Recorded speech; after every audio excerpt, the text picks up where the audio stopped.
రెండవ భాగం.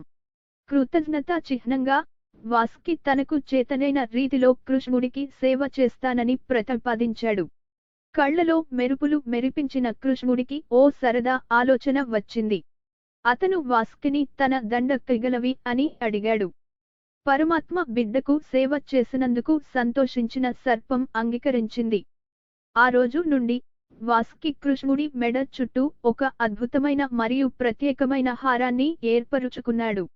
వాసుకి యొక్క మెరిసే ప్రమాణాలతో అలంకరించబడిన దివ్య శిశువు యొక్క దృశ్యం బృందావనంలోని దైవిక మరియు సహజ ప్రపంచాల మధ్య సామరస్యానికి చిహ్నంగా మారింది.